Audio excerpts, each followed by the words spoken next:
Friends, ఎలా ఉన్నారు? అందరు బాగున్నారా? చాలా డేస్ అయిందనమాట బ్లాగ్ తీసి. టైం సెట్ అవ్వట్లేదు తీద్దామంటే. మార్నింగ్ అడావిడి, పాపకి హాఫ్ డే స్కూల్స్ స్టార్ట్ అయినాయి. మార్నింగే రెడీ చేయాలన్నమాట. సో అందుకని ఈరోజు అయితే కిచెన్లో అసలు ఏం వర్క్ చేయలేదు. పాపకి పొటాటో ఫ్రై చేసి పంపించాను. ఇప్పుడు ఇంట్లోకి అంటే లంచ్లోకి మ్యాంగో పప్పు, మామిడికాయ పప్పు చేద్దాం అనుకుంటున్నా. అలాగే పుదీనా పచ్చడి కూడా చేద్దాం అనుకుంటున్నా అత్తమ్మ వాళ్ళకి పంపించడానికి. ఇప్పుడైతే అసలు ఏం పని చేయలేదు, ఇంతసేపు ఖాళీగా కూర్చుని అనమాట. చిల్ అయినాం కొద్దిసేపు నేను మా బాబు. ఇప్పుడు స్టార్ట్ చేయాలన్నమాట, మొదలు పెట్టాలి ఇప్పుడు.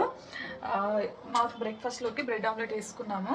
బ్రెడ్ ఆమ్లెట్ ఈజీగా సింపుల్గా ఎలా చేయాలో వీడియో చేశాను, షార్ట్స్లో పెడతాను చూడండి. ప్రస్తుతానికైతే బాబు టీవీ చూస్తున్నాడు, వాడు తిన్నాడు, పాలు తాగిన బ్రెడ్ తిన్నాడు. నేనైతే క్లీనింగ్ చేసుకోవాలి. చాలా చూస్తున్నారా కిచెన్ మొత్తం ఎట్లున్నదో, మొత్తం క్లీన్ అయితే చేస్తాను అనమాట. ఫస్ట్ ప్లేట్స్ కడగాలి. పప్పు స్టవ్ పైన పెట్టేసి ప్లేట్స్ కడుగుతాను అనమాట. రైస్ అయితే ఉంది, కుక్ చేశాను మార్నింగే. అటు పప్పు చేసిన తర్వాత పుదీనా పచ్చడి కూడా చేస్తాను. సో చాలా ఇప్పుడు యాక్చువల్గా అయితే రోజు నైటే వాష్ చేసి పడుకుంటాను, ముందు రోజు వాష్ చేయలేదన్నమాట. సో అందుకనే సింక్ నిండా ఉన్నాయి ప్లేట్స్. ఇంకా మార్నింగ్ బ్రెడ్ ఆమ్లెట్ వేసుకున్నాం కదా, సో ప్లేట్స్ అన్నీ ఎక్కువ పడిపోయినాయి అన్నమాట. అందుకని చాలా ప్లేట్సే సింక్ నిండిపోయింది. కడగడానికే చాలా టైం పట్టిందనమాట. ఆ పప్పు స్టవ్ పైన పెట్టేసి ఇంకా అది పప్పు చూసుకుంటూ ఇక్కడైతే ప్లేట్స్ అయితే వాష్ చేసి కంప్లీట్ చేసేసాను మొత్తం.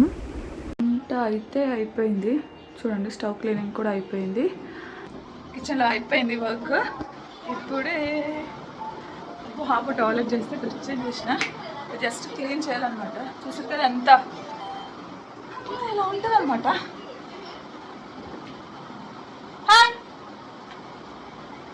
పాపం ఈ మధ్య డిస్టర్బ్ చేయట్లేదు అనమాట. పెద్దోడు అయిపోయింది కదా, సెకండ్ బర్త్డే కూడా అయిపోయింది కదా, మా మమ్మీ వర్క్ చేసుకుంటుందని డిస్టర్బ్ చేయట్లేదు. కానీ అన్నీ పడేస్తాడు అనమాట, అది పెద్ద ప్రాబ్లం. ఇప్పుడైతే ఇల్లు చేసేయాలి, చేసి ఫ్రెష్ అప్ అయితే ఇప్పుడైతే వర్క్ అయితే అయిపోతుంది. నిన్ననే ఇల్లు తుడిచాను కాబట్టి ఈరోజు అయితే తుడవట్లేదు, మళ్ళీ రేపు తుడుస్తాను. సో ఇప్పుడైతే ఇల్లు తుడిచేసి రోజు ఇలా క్లీన్ చేసుకోవాలి. మళ్ళీ యాజ్ ఇట్ ఈస్ మళ్ళీ సేమ్ పడిపోతుంది అనమాట. అక్కడ బెడ్షీట్స్ ఉన్నాయి కదా, అవి బాబు టాయిలెట్ చేసిండనమాట. ఎండలో వేద్దామని వెళ్ళాను. ఒక 2 డేస్కి ఒకసారి వాష్ చేస్తాను. బెడ్ పైన షీట్స్ వేస్తాను కదా, అవి తీసి చేంజ్ చేశాను. మా పాపనేమో స్కార్ఫ్స్తో నాడుతుంది. సో హాల్లో మొత్తం స్కార్ఫ్స్, టవల్స్ అన్నీ పడి ఉన్నాయన్నమాట. ఇంకా బాబు బయటకు వెళ్ళిండు. నేను సోఫా కింద ఎన్ని ఊడ్చిన కొద్దిగా టాయ్స్ వెళ్తూనే ఉంటాయి. రోజు బాల్స్, క్యూబ్స్ అన్నీ ఏమేమో వేస్తూ ఉంటారు, ఆడుతూ ఉంటారు. టాయ్ బాక్స్ల కన్నా ఆ సోఫాల కిందనే వెళ్తాయి అనమాట ఊడ్చిన కొద్దికి.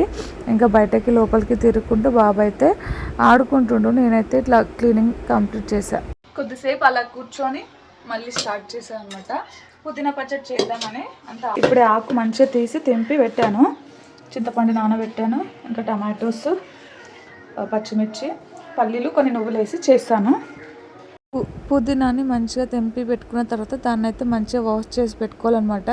ఎందుకంటే మట్టి పురుగులు అలాంటివి ఉంటాయి కాబట్టి. సో అలా ఎక్కువ వాటర్లో వేసి తీసి మళ్ళీ వాటర్ అన్నీ పోయే వరకు ఒక జల్లి గిన్నె లాంటి దాంట్లో వేసి పెట్టుకోవాలి. అప్పుడు వాటర్ అన్నీ పోతాయి అన్నమాట. చూడండి, ఎప్పుడు ఆకుకూరని ఇలానే కడగాలి, దాంట్లోనే పెట్టుకొని వాటర్ వంపేయద్దు. సో ఇలా కడిగితే మట్టి అంతా కిందకి వెళ్ళిపోయి మనకి ఆకు మొత్తం నీట్గా అవుతుందన్నమాట. దాని తర్వాత స్టవ్ పైన ఒక ప్యాన్ పెట్టుకొని నేనైతే నువ్వులు ఫ్రై చేసుకుంటున్నాను. ఫస్ట్ నువ్వులు కొంచెం ఫ్రై అయిన తర్వాత అలాగే పల్లీలు కూడా వేసుకొని కొన్ని యాడ్ చేస్తున్నాను అనమాట పచ్చడిలోకి. అలా ఫ్రై చేసుకుంటున్నాను. పచ్చడి ఇలా సింపుల్గా చేసుకుంటే చాలా ఈజీగా ఉంటుంది, పెద్ద ప్రాసెస్ కాదు. అది తెంపడమే నాకు పెద్ద కష్టము. కానీ ఇలా నాకు వంటలు ఎవరైనా కట్ చేసి ఇస్తే మాత్రం మస్తు చేసి పెడతాను అనమాట. అని నేనే కట్ చేసుకుని నేనే చేయాలంటే బతుకము. ఇంతసేపు స్టార్ట్ చేయాలా వద్దా అని చూసుకొని ఇంతసేపు పుదీనా తెంపి మళ్ళీగా స్టార్ట్ చేశాను అనమాట. చూడండి, ఇట్లా ఇస్తే ఎవరైనా మంచిగా వంట చేసి పెడతాను. నేను అట్లా అన్నీ కట్ చేసి పెట్టుకున్నాను. అట్లా ఎవరైనా కట్ చేసి ఇస్తే మంచిగా వంట చేస్తా, ఎన్ని వంటలైనా చేస్తా. అన్నీ కట్ చేసుకుని చేయాలంటేనే చేత కాదు. సో ఇప్పుడైతే కొన్ని పల్లీలు కొన్ని నువ్వులు అన్నమాట. నువ్వులు లేకుండా ఇప్పుడే షాప్కి వెళ్ళి తెచ్చిన. పల్లీలు ఇంకా నువ్వులు ఫ్రై అయిన తర్వాత అదే ప్యాన్లో కొంచెం ఆయిల్ వేసుకొని పచ్చిమిర్చి అయితే ఇలా ఫ్రై చేసుకోవాలి. పచ్చిమిర్చిని డైరెక్ట్గా వేయకూడదు, కొంచెం ఘాటు పెట్టాలి, లేదంటే జిత్తుతుంది అనమాట, ఫేస్ పైన పడుతుంది. సో అందుకని పచ్చిమిర్చి అలా ఘాటు పెట్టి ఫ్రై చేసుకోవాలి ఎప్పుడైనా. పచ్చిమిర్చి ఫ్రై అయిన తర్వాత నేను పుదీనా కూడా ఫ్రై చేసుకున్నాను. పుదీనా ఫ్రై చేసుకున్న తర్వాత ఫస్ట్ ప్యాన్లో టమాటోస్ వేసుకొని ఫ్రై అయిన తర్వాత మళ్ళీ అన్నీ యాడ్ చేశాను అనమాట. ఎల్లిగడ్డలు, ఆనియన్, పచ్చిమిర్చి, ఇక మళ్ళీ పుదీనా కూడా ఫ్రై చేసి పెట్టుకున్నాం కదా, అవన్నీ యాడ్ చేసి ఒక్కసారి ఫ్రై చేసుకోవాలి. మంచి ఫ్రై చేసుకున్న తర్వాత ఇలా చల్లారనివ్వాలి. చల్లారిన తర్వాత మిక్సీ జార్లో మనం వేయించి పెట్టుకున్న పల్లీలు, నువ్వులు, ఇంకా అలాగే ఏదైతే మనం పుదీనాకి అన్నీ రెడీ చేసి పెట్టుకున్నామో అవన్నీ దాంట్లో యాడ్ చేసి కొంచెం జీలకర్ర, అలాగే సాల్ట్, తగినంత సాల్ట్, మనం ఎంత క్వాంటిటీ చేస్తున్నామో దానికి తగినట్టుగా సాల్ట్ వేసుకొని మిక్సీ పట్టుకోవాలి. నేనైతే ఇక్కడ చింతపండు వేయడం మర్చిపోయాను అనమాట ఫస్ట్, మళ్ళీ తర్వాత గుర్తుకొచ్చింది, సో యాడ్ చేసి మిక్సీ పెట్టాను. ఆమె తిందామా? మావాడు అన్నం అనగానే అట్లా వండుకుంటాడు. ఇక్కడ ఒక మా ఆయన ఉన్నాడు. అమ్మా ఇక్కడ చూడు ఒకసారి, ఇట్లా జుట్టు మంచిగా ఫేస్ కనిపిస్తలే. ఏం తింటున్నావు? పొటాటో ఫ్రై కదా. పప్పు చేసిన మామిడికాయ పప్పు తిన్నా, ఎట్లుందో? ఆంటీ పంపించింది కదా. ఎట్లా పొటాటో ఫ్రై చెప్పండి. పప్పు చేశాను కదా నీకోసం. ఆయనకి డ్రై కర్రీస్ ఉంటే ఇష్టం ఉండదు, పప్పు ఏదైనా ఉండాలి. నేను మొత్తం చిక్కుడుకాయ కర్రీతో పాపం భలే పిల్లలు. సో అందుకని ఈరోజు పప్పు. పుదీనా పచ్చడి ఏమో మా అత్తమ్మకి పంపిద్దామని చేస్తున్నాను అనమాట. ఇంకా చల్లగా కావాలి, అది చల్లగానే మిక్స్ పెట్టి ఈవినింగ్ పంపిస్తాను. మా మరిది వచ్చి తీసుకెళ్తాడు. ఇప్పుడైతే నేను కూడా లంచ్ చేసేస్తాను. ఏయ్ సిట్ సిట్, కూర్చోరా. ఆమె తినవా? ఆమె తినవా? ఆమె తినవా? తిన్నాం అనగానే దాక్కుంటాడు. రూమ్లో వేస్తే తినకపోతే దా ప్లీజ్. ఆమె తినండి. ద గుడ్ బై పప్పు.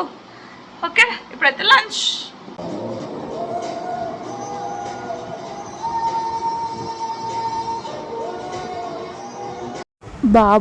బాబు తినడం అయిపోయిన తర్వాత ఒక 3 o'clockకి అలా మళ్ళీ స్కూల్కి వెళ్ళాను అనమాట. పాప వాళ్ళకి హాఫ్ డే స్కూల్స్, కానీ తను డ్యాన్స్లో ఉందని 3 వరకు వాళ్ళకి ఉంచుతున్నారు. సో వెళ్ళి తీసుకొని రావాలి. బాబు ఆడుకుంటున్నాడు అని చెప్పి పక్కన ఆంటీకి చెప్పి తొందరగా వెళ్ళి పాపనైతే పిక్ చేసుకొని ఫాస్ట్గా అయితే ఇంటికి వచ్చాను. ఇంటికి వచ్చిన తర్వాత పాప కూడా కొన్ని పాలు తాగి కొద్దిసేపు ఆడుకొని పడుకుంది. దాని తర్వాత ఈవినింగ్ లేచిన తర్వాత ఇంటి దగ్గరే మార్కెట్ అవుతుందని చెప్పాను కదా, సో పాప కూడా వస్తానంటే ఇద్దరం కలిసి మార్కెట్కి అయితే వెళ్ళామన్నమాట. వెళ్ళి ఇంట్లోకి కావాల్సిన కూరగాయలన్నీ తీసుకొని వచ్చాము. సో ఫ్రెండ్స్, మీకు ఎలా అనిపించింది వ్లాగ్? నచ్చిందా? నచ్చితే కంపల్సరిగా సబ్స్క్రైబ్ చేయండి, లైక్ చేయండి, షేర్ చేయండి.